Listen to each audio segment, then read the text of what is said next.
In today's video, I'm going to teach you how to do competitor analysis in Moz. We're going to walk through a simple way to identify which websites are actually competing for the same audience as your site using Moz's competitive research tools. This is especially useful if you want to improve your SEO strategy, find content gaps, and understand who you should really be tracking in search results. To get started, open your web browser and search for Moz. Once you find the official Moz website, go ahead and open it. If you're prompted to log in, sign into your account so you can access the available tools without interruption. If you're already signed in, you can move straight to the next part. After that, move your pointer over the menu option labeled Free SEO Tools. When the dropdown appears, click Competitive Research. This will take you to the section where Moz helps you explore search competitors and compare domains based on SEO-related signals. If you're new to this area, don't worry. The layout is straightforward, and the goal here is simply to let Moz do the heavy lifting when it comes to identifying overlapping competition.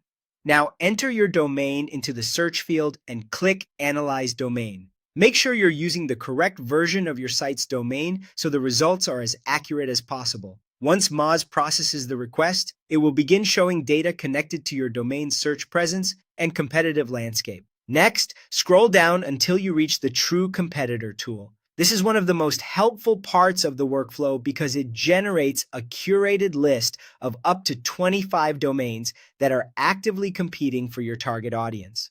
This matters because your true SEO competitors are not always the same as your business competitors. In many cases, you'll discover websites ranking for similar keywords even if they offer different products, services, or content formats. From there, start analyzing the rivalry score, which ranges from 1 to 100.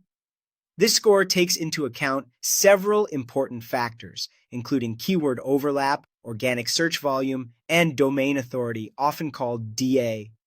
In other words, it gives you a practical snapshot of how closely another site is competing with yours in organic search. As you review the list, focus on the 3 to 5 websites with the highest rivalry score. These should become your primary audit pool. By narrowing your attention to the strongest competitors first, you'll make your analysis more manageable and more strategic. That gives you a clear starting point for deeper SEO research and helps you prioritize the sites most worth learning from.